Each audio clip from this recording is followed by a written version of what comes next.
और इन सब के पीछे का कारण क्या है ये हम जानेंगे। जमहूरी किसान सभा के हमारे साथ में एक कार्यकर्ता हैं, प्रदेशाध्यक्ष हैं आज़ाद सिंह जी मीरान, जो हमारे साथ में कुछ चंद ही पलों में लाइव होंगे। तो आपसे मैं अनुरोध करता हूँ कि स्टार मीडिया शिवानी को सब्सक्राइब करें, लाइक करें और वीडियो को शेयर करें। नमस्कार सर। नमस्कार। स्टार मीडिया न्यूज शिवानी में आपका मैं हार्दिक अभिनंदन करता हूं सर। तो हमारे पास में कुछ सवाल हैं जो आज हम आपके सामने लिख के समक्ष पेश हुए हैं। तो सर, जो हरियाणा लेबर डिपार्टमेंट है उसका काफी टाइम से जो कॉपियों का काम है या फिर और भी जो बहुत सारी स्कीमें हैं वो हरियाणा ने बंद की हुई है। तो सर, इसके पीछे का कारण क्या है और आपको क्या लगता है कब तक शुरू हो जाएंगी, बताइए। सबसे पहले तो आपके स्टार मीडिया के सभी दर्शकों का और आपका मैं धन्यवाद करता हूं, नमस्कार करता हूं। मैं आज़ाद सिंह मीरान, जमहूरी किसान सभा का प्रदेश अध्यक्ष हूं और लंबे समय से किसान मजदूर की जो आवाज है वो हम उठा रहे हैं। आपने जो सवाल किया है, हरियाणा में एक बोर्ड बना है निर्माण मजदूरों के लिए और लंबी लड़ाई लड़के 1996 में उसकी लड़ाई चालू हुई और 2008 में उसका पंजीकरण शुरू हुआ। सरकार उसकी देख रेख कर रही है। सरकार को कोई उसमें जो पैसा उसका बजट नहीं देना होता। सारा का सारा जो पैसा है वो बिल्डिंग का जो टैक्स है, चीज सरकारी गैर सरकारी जितनी भी बिल्डिंग बनती है उसका 1% सेस बोर्ड में जमा होता है। और पहले बोर्ड बना तब से लेके 2018 तक जो भवन निर्माण के संबंधित यूनियनें है वो मजदूर को वेरीफाई करती थी फील्ड में जाके, और उनका फार्म सब भरना था। और फिर जो ऑफिसर है हमारे, एडी है, डीडी है, जो जिनकी जिम्मेवारी होती थी डिस्ट्रिक्ट लेवल पे, और कुछ कैंप लगा के भी कापियां बनती थी। लेबर जो चौक है वहां कैंप लगाए जाते थे और कापियां बनती थी। 2018 में जैसे ही बीजेपी सरकार ने ऑनलाइन जो सिस्टम किया, हमने ऑनलाइन सिस्टम का भी बड़ा विरोध किया कि भाई ऑनलाइन सिस्टम भ्रष्टाचार की जड़ है, भ्रष्टाचार खत्म नहीं होगा। और यूनियन का जो अधिकार छीनने की जो बात है, उन्होंने यूनियन का अधिकार ऑनलाइन करते ही छीन लिया था। ऑनलाइन आने के बाद जैसे ही उन्होंने 90 दिन का कार्य प्रमाण पत्र स्थापित करने का अधिकार पटवारी को, सेक्रेटरी को, बीडीओ को, तहसीलदार, नायब तहसीलदार, अलग अलग डिपार्टमेंट के अलग अलग अफसरों को उन्होंने दे दिया और ऑनलाइन सारा काम सीएससी पे दे दिया। उस टाइम भी हमने विरोध किया और इसके बीच में 2018 से लेके अभी तक हम बार बार अफसरों से, मंत्रियों से बड़े प्रूफ दे के बताया है कि भाई यहाँ भ्रष्टाचार हो रहा है। 90 दिन का कार्य प्रमाण पत्र स्थापित करने के लिए बड़ा मोटा पैसा लिया जा रहा है और किसी ने, सरकार का कोई भी मंत्री या संतरी या अधिकारी ने कोई कार्रवाई नहीं की। अब जो काम बंद हुआ है पिछले 5-6 महीने, माने हम 6 महीने से, वो भ्रष्टाचार के नाम पे ही बंद किया हुआ है। जो बात हमने पहले कही थी वो आज साबित हो चुकी है कि सरकार का और मंत्रियों का ये मानना था कि यूनियनें भ्रष्टाचार कर रही है, और हम ये बोल रहे थे कि भ्रष्टाचार यूनियन नहीं, ऑनलाइन जो आपने किया है वो भ्रष्टाचार वहां ज्यादा हो रहा है। भ्रष्टाचार के नाम पे जो काम बंद किया है कि जो 90 दिन का कार्य प्रमाण पत्र सत्यापित करने वाले जो जिन्होंने अथॉरिटी दी हुई थी वो उन्होंने भ्रष्टाचार किया, और उसकी जो गाज पड़नी उन अधिकारियों पे चाहिए थी जिन्होंने पैसा लेके 90 दिन का कार्य प्रमाण पत्र गलत तरीके से सत्यापित किया है, और मजदूर पे वो गाज गिरी। मजदूर का दोहरा नुकसान हुआ उसमें। एक तो उसका जो पैसे दे के 90 दिन का कार्य प्रमाण पत्र सत्यापित करवाया, और जो बेनिफिट मिलना था सरकार ने वो भी बंद कर दिया, और जो भ्रष्टाचार जो पैसे लेके काम किया उन पे कोई कार्रवाई नहीं हुई। और जो बोर्ड है, बोर्ड में लगभग 7,000 करोड़ रुपया के लगभग उसके अंदर पड़ा है, जो कहीं बजट में नहीं दिखाना, कहीं किसी को नहीं करना, सब मजदूर का पैसा है, मजदूर की एप्लीकेशन पे मजदूर को देना है। हमने पीछे भी बड़े प्रोटेस्ट किए थे, हड़तालें की थी, धरना प्रदर्शन किया। अब भी हमने 14 तारीख को मुख्यमंत्री आवास पे हजारों हजार मजदूर इकट्ठा होके मजदूरों की आवाज उठाने का काम किया था, और सरकार अभी भी नहीं सुन रही है उसको। सरकार के मुख्यमंत्री के जो ओएसडी है उनसे हमारी बातचीत 15 तारीख को हुई। संयुक्त निर्माण मजदूर मोर्चा के जो नेतृत्व साथी है, आश्वासन दिया था कि 15 दिन के बाद काम शुरू होगा। अभी तक कुछ नहीं हुआ है। और इसी को लेके हम आने वाली 17 और 18 तारीख को हरियाणा में हमने 4 सेंटर बनाए हैं संयुक्त निर्माण मजदूर मोर्चा के बैनर के नीचे। हिसार है, भिवानी है, अंबाला है, जींद है। यहां मंत्रियों के आवास पे हम 24 घंटों का एक पड़ाव रखेंगे, जहां निर्माण के मजदूर बड़ी संख्या में जाके अपनी आवाज को बुलंद करेंगे। और सरकार की जो मंशा है पैसे ऐंठने की, उसको हम नाकाम करेंगे। तो सर अभी जो काफी टाइम से कॉपियां बंद पड़ी हैं, तो भाई आपको क्या लगता है कब तक शुरू हो जाएगा सर वापसी? सरकार की जो मंशा है उससे तो लग नहीं रहा है कि कुछ ऐसा करने की इनकी सोच है कि भी हम मजदूरों को जो बेनिफिट मिलता था, स्कॉलरशिप है, कन्यादान है, डेथ का है, वो पैसा हम उनको दे।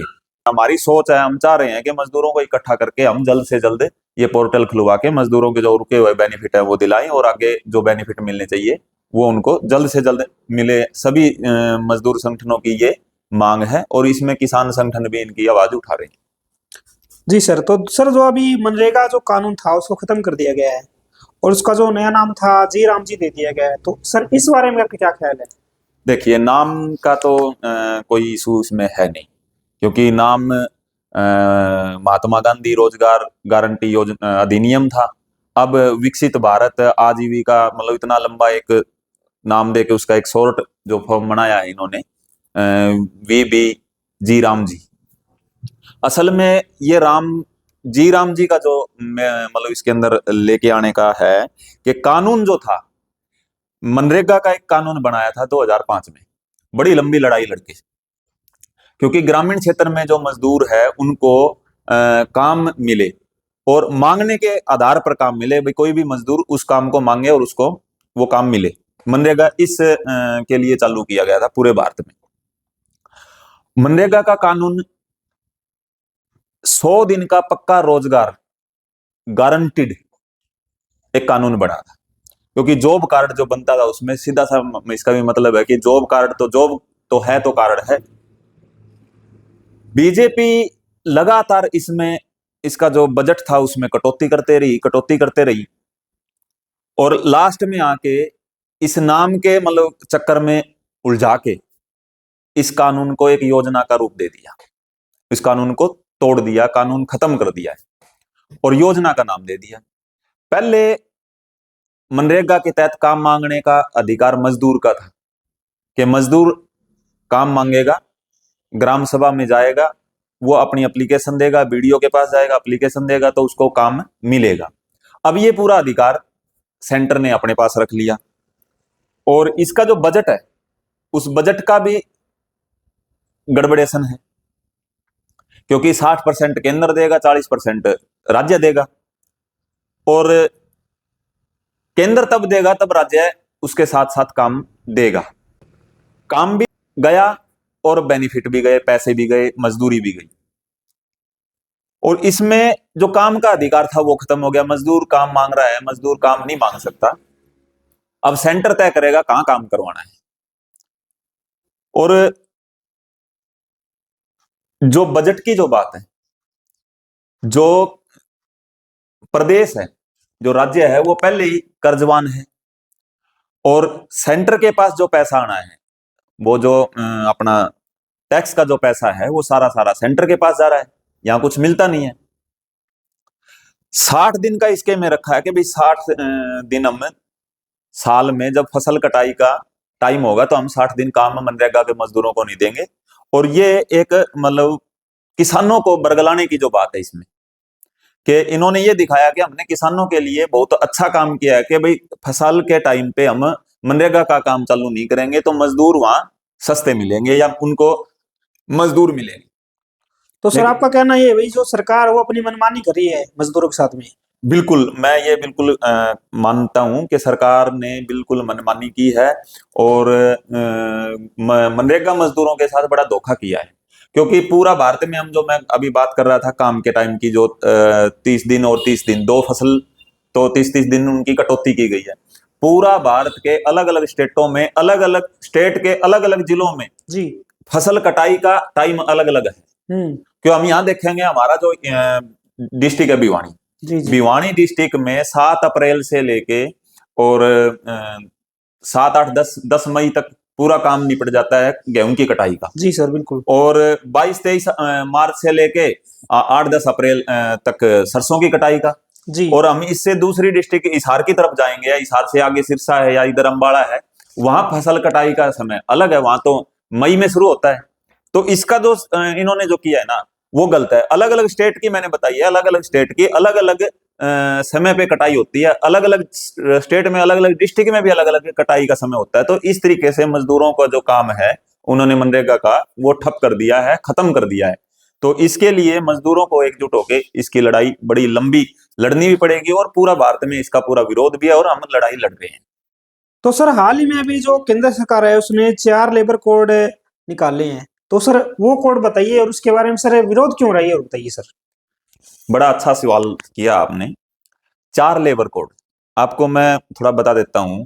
भगत सिंह ने असेंबली में बम फेंके थे, उस टाइम भी ये सेफ्टी डिफ्यूज बिल के नाम से कुछ अंग्रेज सरकार लेके आ रही थी, वो ही बिल ये लेके आए हैं बीजेपी। सेम 4 बिल, ये मजदूरों को बंधुआ बना देगी, मजदूरों की मजदूरी खो देगी, और मजदूरों को जो बेनिफिट मिलते थे वो खत्म कर दी, मजदूरों को लाइन में लगा दिया। जी सर। जो बड़े बड़े पूंजीपति है, जिन जो कारपोरेट है, उनके हवाले कर दिया है। वो उनको जो पहले की तरह गुलाम बना के और उसको काम करवाएगी।